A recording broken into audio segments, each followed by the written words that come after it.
Kevin, welcome. Thank you. It's good to have you back. And Good to be back. yeah, so I was wondering maybe we can start out briefly with explaining why the 30th of April is such an important night. It's the Satanic Festival of Beltane or the Walpurgis Night. And why is this so significant for the Cabal, this date? Well, we found it's interesting. There's a lot of dates that tend to happen in the spring, and when it comes to these satanic groups, April 30th, of course, was in the Irish calendar, in the Gaelic people. April 30th was the two high points in the year, and it was a very sacred time. And so it's in a way a clue of some of the roots of the Ninth Circle, because the Catholic Church, when they went into Ireland, Scotland, and that area, would take these traditional sacred festivals and then turn them around and use them for their own purposes. So April 30th, as one of the sacred Irish days, was then perverted into something else. They literally captured the energy of that day and turned it around. An example of that is one of the spots where the Ninth Circle were reported to be planning one of these rituals was on the hill of Tara in central Ireland. And that was the site of one of the White Mare goddess, one of the goddesses in the Irish pantheon. And it was near a sacred valley right next to a center run by Opus Dei, which is a very secret cult within the Catholic Church, tied to the Ninth Circle and a lot of crimes around the world. And there was about 4 years ago, the Irish government suddenly announced they were running a highway right through this sacred valley, to destroy one of the most sacred places in Irish history. And this highway, it turned out, one of the groups lobbying for this highway to destroy the sacred site were the Opus Dei, the Catholic Church. And so this is an example of how the energy is utilized, destroying traditional energy and then capturing that and using it for their purposes. Part of the purpose of these Ninth Circle killings. Right. And then there's obviously a lot of stuff going on also on the financial side of things, and countries claiming sovereignty again. So they're sort of with their backs to the corner. So they're in a panic mode a little bit. Very much. Yes. So about the arrests, the organization stated that you were most successful at the locations that were not disclosed beforehand. Right. The surprise element was an important factor. I was wondering, what did the teams encounter when they went to these locations? Can you describe what they found there? Well, some of it can't be disclosed because they hope to use the information in a legal case. The 19 people arrested apparently are still in police custody, and we don't know if the prosecutors are laying charges yet or not. But we have our own independent record of it because we didn't rely on the government or the police ultimately to do anything with it, because that's been their record. They just sit on these things or help the perpetrators. But according to the evidence we found, and I've looked at some of this, some of the video material in that, the worst stuff was found in Zwolle. As we were informed, there's a series of cold rooms where they keep the remains of children. So there were body parts of young children, including babies, held in refrigerators. These were, now these are used for cannibalistic purposes as other parts of the ritual and other things. Also, there were not just torture devices, but I don't think this was mentioned in the report. There was all sorts of video equipment, photographic equipment, pornographic materials found, and material linking. There was references to various people who we've never heard about. So that is being analyzed. Some of the papers that were found are linking them to other people in Europe who we hadn't heard about. So that was an important breakthrough. And the cages the children were in were very small. They were like 2 by 3 foot cages in which these little children as young as 5 were shoved. They had been beaten, brutalized, raped, undoubtedly, and very emaciated. And so they're under medical care. So the children who were recovered, the same, not to the same degree, but in Lucerne and Dijon, there weren't body parts found, but the same kind of material, kind of the trademark of the Ninth Circle. Hmm. And if you say you found video equipment, did you also find video footage that could be? I believe, yes, I've seen a little bit of the footage. So there was footage in the cameras, and they're still. I understand that they're still searching the premises because in these places where they do the killings, there's sealed off areas that you can't even see. There's sub basement areas, and so you really need a whole investigative team to go in and tear the place apart. And I believe that's happening, although I haven't received a report from people we know in the police yet to see if that's going ahead or not. Right. It was not reported, as far as I know, it was not reported in the mainstream media. I haven't found anything. I was No. wondering if the location that was invaded by your team and the police force, is it the same location that Annemarie van Blijenburg was describing in her testimony, the so-called hotel near Zwolle? No, it's a different location than that. After she talked about it, as they tend to do, they move location. This spot that we had was an older spot, one of the oldest spots used by the Ninth Circle. And in fact, that's why it wasn't mentioned by the ITCCS. We didn't want to tip off the people in the area. Frankly, the areas in Rome and that we knew would be so heavily protected that it was okay to mention them because we probably knew we couldn't get in anyway. Mm-hmm. But these sites we knew were pretty definite. We didn't mention, and it paid off. You know, it meant that they weren't warned beforehand. Right. Yeah, but that's an amazing breakthrough, and the team is very brave to have the courage to face this kind of horror, because that must have been very shocking to find it. Well, the people in these teams have encountered it before. Some of them are retired police, some military. They're professionals, and the real breakthrough too. There were a number of breakthroughs. The fact that the local police cooperated for the first time. That was a really important step because then you find that the police feel they have to start responding more. And that's when, lives are saved. The thing about the media is you have to understand that the 6 families who control the corporate media in the world, they are closely tied in with the Ninth Circle themselves. So if this stuff is ever reported, it would only be in a way to try to denigrate it and to try to delegitimate it. That's what we found. So we say to people, we are our own media on this. Mm-hmm. We document it, we do it ourselves because you can't rely on the so-called mainstream. Yes. Yeah, that's why I'm really glad that we could have this conversation, because I want to put this information out there. I want the Dutch audience, I have a large Dutch audience, to know about this stuff. And I'm not a professional journalist, but it's so important to have this information out. So I'm just stepping in because the so-called real journalists, they're not doing their job. No. That's right. And but I was also wondering about the children, because often you've explained that children are taken from war zones or very fragile areas where they're not very well protected. But according to the report, these in France and in the Netherlands, these were native children.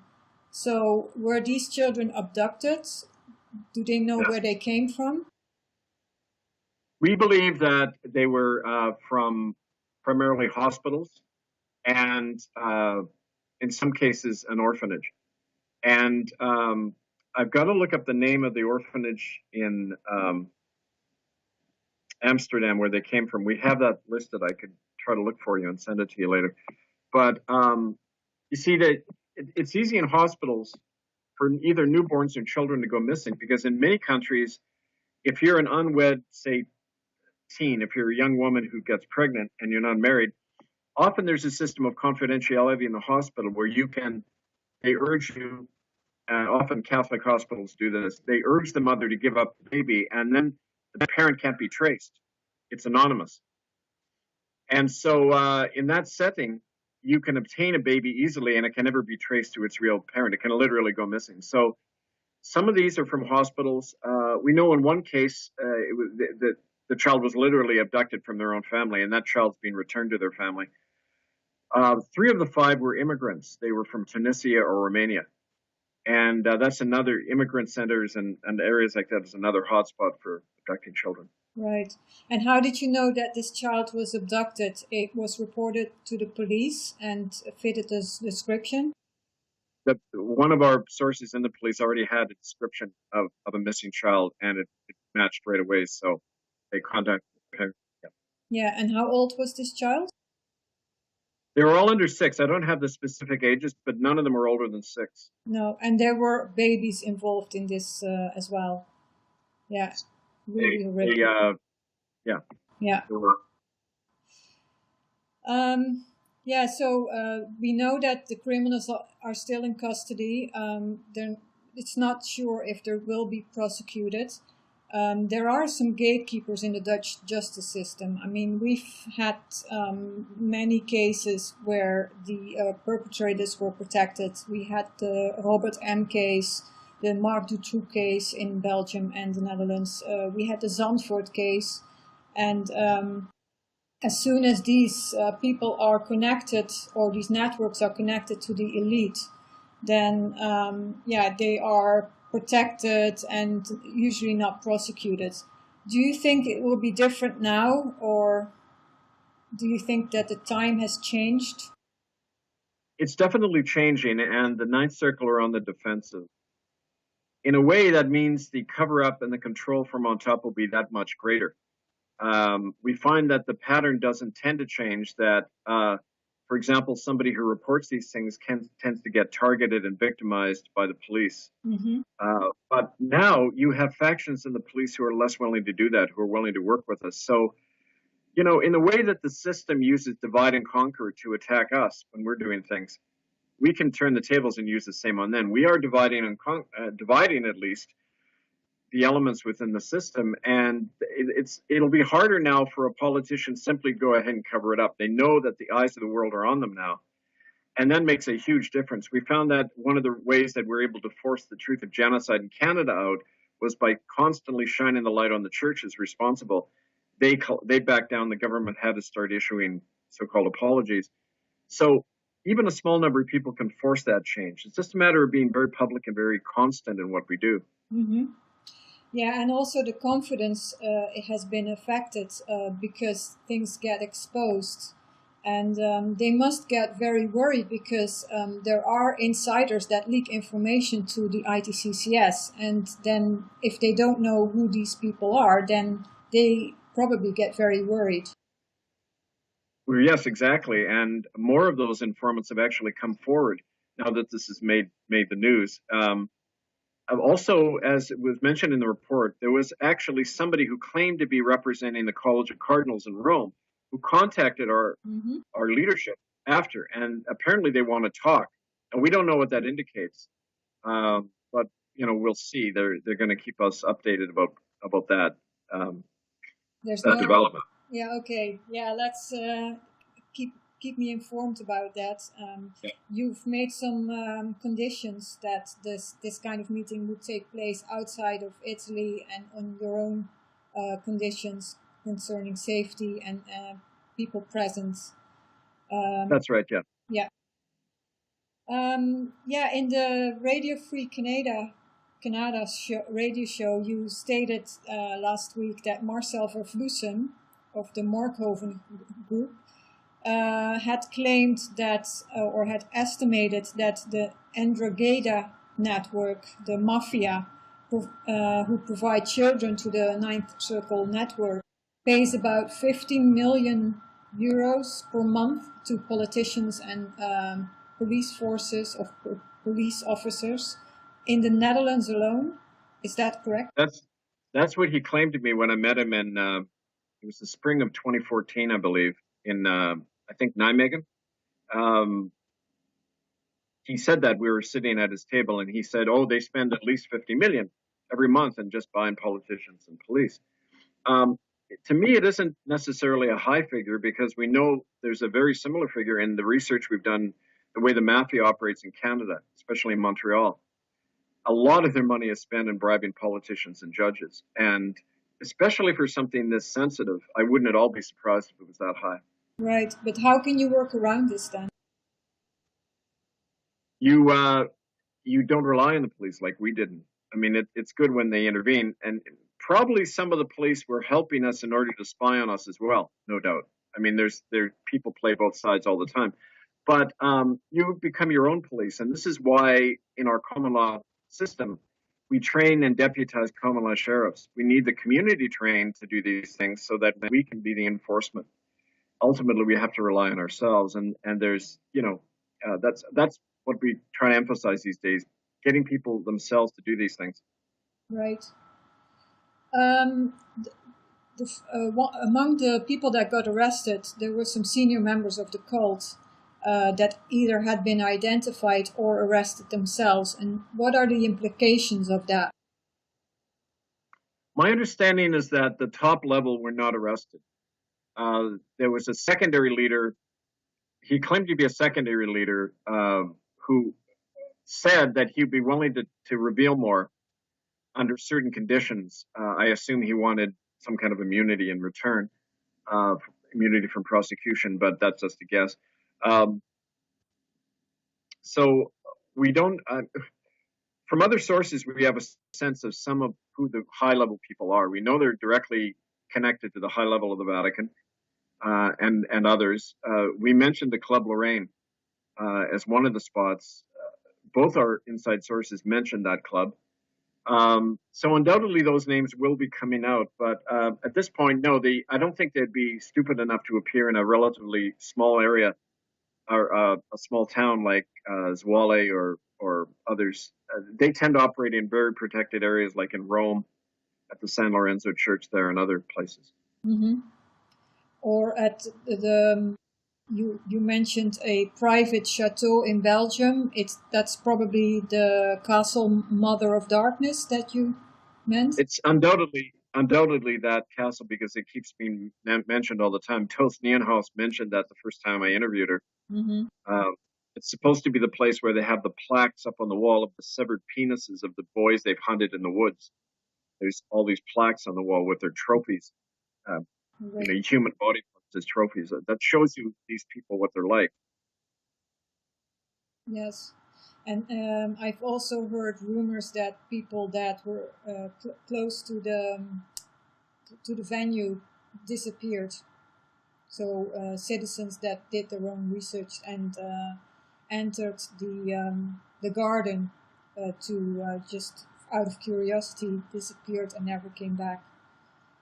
So that's a scary place. But you also suspect that the headquarters was located there and that it was relocated as a result of the actions the ITCCS took recently.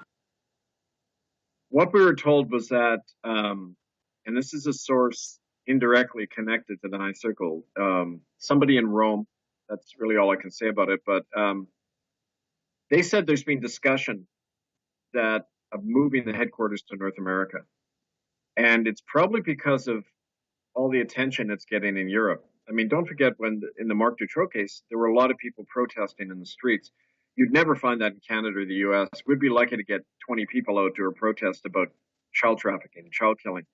There's just not the interest over here or the willingness to take on this stuff. So I think they might be doing that just to get the heat off themselves for a while because of all of this.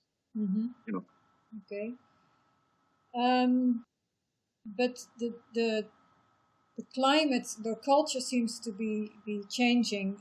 You also mentioned in your radio show last week that someone in the Dutch parliament had raised the issue of the Ninth Circle, but was quickly shut up. And I was wondering, I haven't heard about it, but no. Was this an individual that was on in the audience, or was this a member of parliament, a politician? Apparently it was a member of parliament, and I guess the record and of it was completely erased, just like they did in the Dutroux case, where they had, one court record that mentioned the royal family and the other that didn't. I have no more information on that. I'm trying very hard to find out what happened with that, whether it might have been, like you say, somebody else. Like we still have to find that out, but the people we know around the government are not talking about it, which we find interesting. I don't know why that would be, but Mm-hmm. Yeah, it's well, you only need sometimes one person who has the guts to stand up and addresses it. yeah. And so, if Well, remember what happened?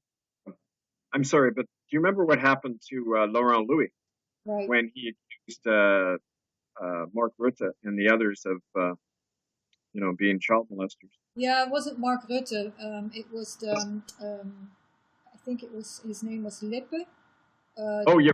Mark Rutte was mentioned by Anne-Marie van Bienberg. Yes, but Laurent Louis was accusing the Prime Minister of Belgium, and I forgot his name. But Yeah. But if you come up with a name, then let me know. I'd be curious to know. Yeah, so I was also wondering about the presence of armed paramilitary units in Rome, London, Paris, Frankfurt, and Brussels and Geneva. Are we talking about private armies or are we talking about the country's military? Well, both. For example, Anne-Marie saw Belgian troops protecting the field where the human hunting party was going on. I would say in Belgium and Holland, it's definitely the army. Queen Beatrix's role in that would probably ensure that that's the case. When you're dealing with the Vatican, anything close to Rome, you're dealing with what's called the Holy Alliance, which is the Vatican Espionage and Assassination Bureau. They have a private army that provides papal protection. Mm-hmm. Also, you have private armies. They used to be called Blackwater. Now they go by a different name, but it's very common to have private police, army now.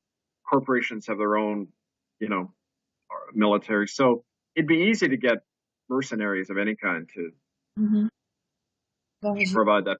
Yeah. as long as you have big money to pay them. Yep. Yeah. Yeah, and some of the members of the ITCCS that were in the action teams got arrested, and most of them were released soon after. But one person was still in custody, and you haven't had any contact with this person. Is that correct? That's right. I'm still waiting to hear from Vancouver about that. It's of great concern because Vancouver is the center on the west coast of the child trafficking trade. It's got strong links with the Chinese military, who, as you know, are deeply involved in organ trafficking.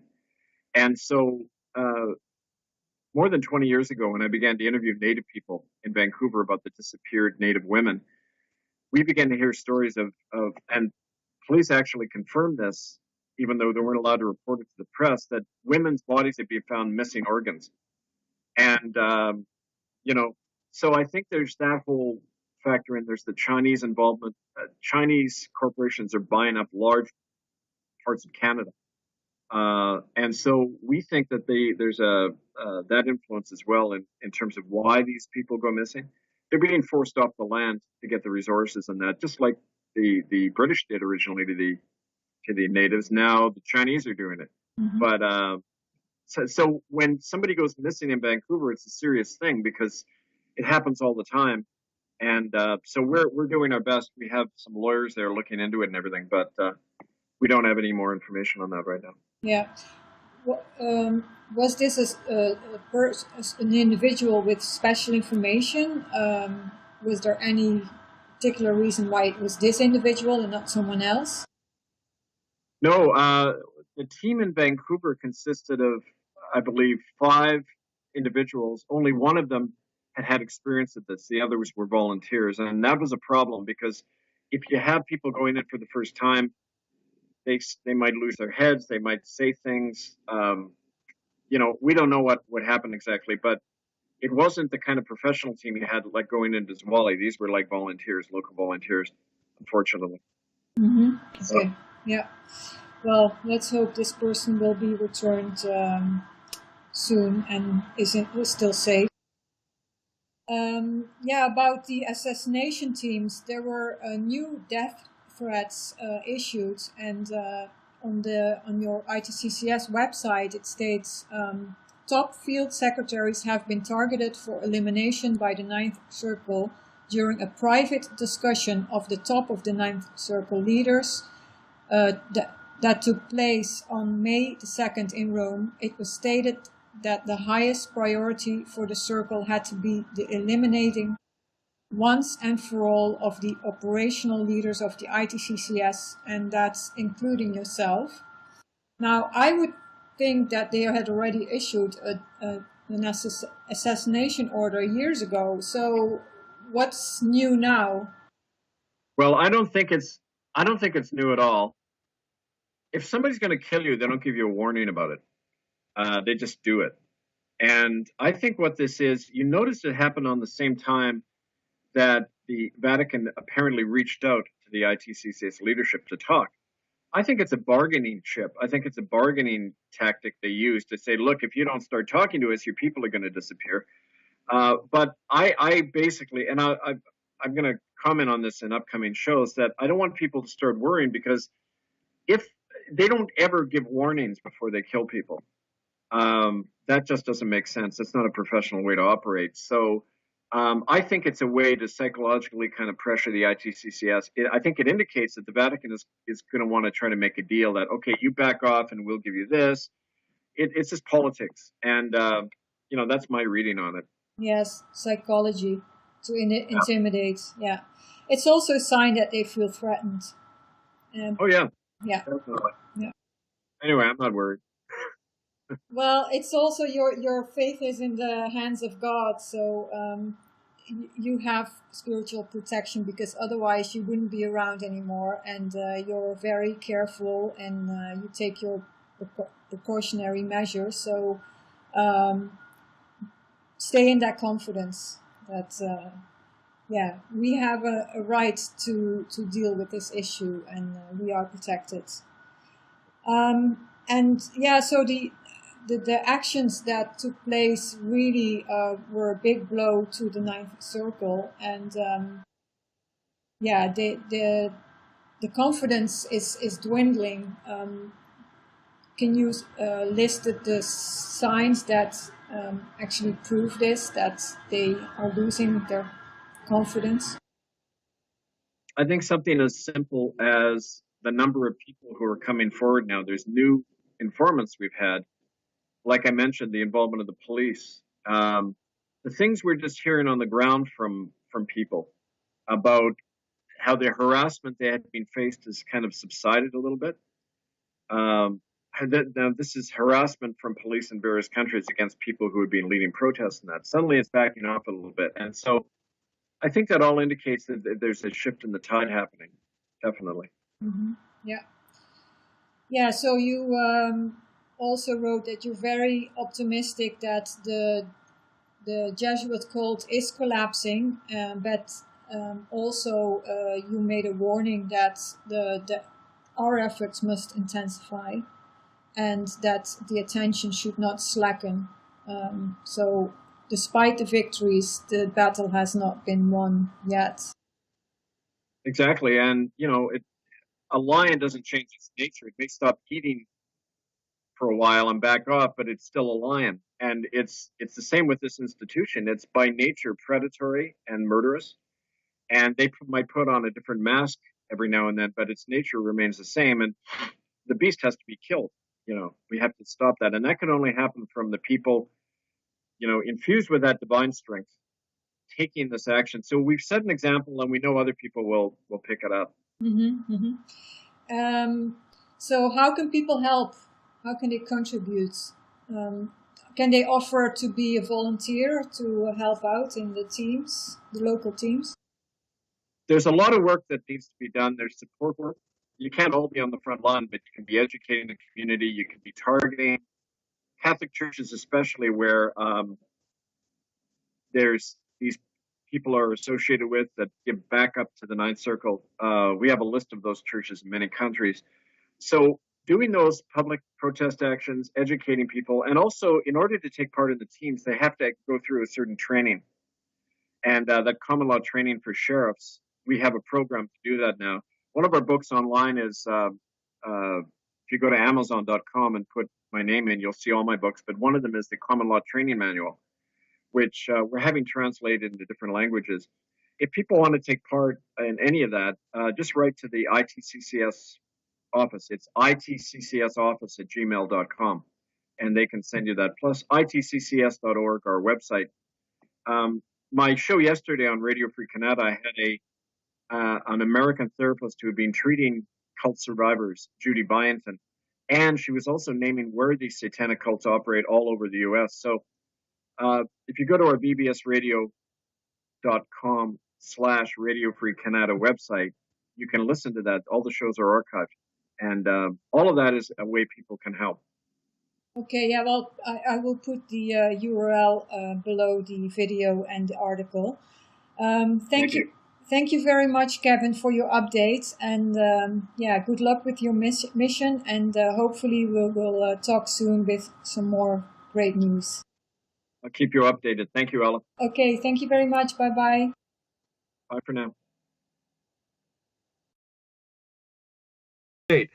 And the reason this happened in a nutshell was that Jorge Bergoglio's connection with Maxime Zoriega, who's the Queen of the Netherlands, and she's Argentine like he is, it's about to blow open because they had an affair for a number of years in Argentina. They probably had a child, and wow. We have evidence that this child was ritually sacrificed. Now, this, of course, is a standard procedure in the Ninth Circle satanic cult, that you have to sacrifice your firstborn. That's how you rise up through the hierarchy of this Ninth Circle. We, in fact, believe that Maxime Zoriega and he had that relationship. Now, the Ninth Circle, who really run a lot of the Vatican, they're very concerned about this coming out for obvious reasons.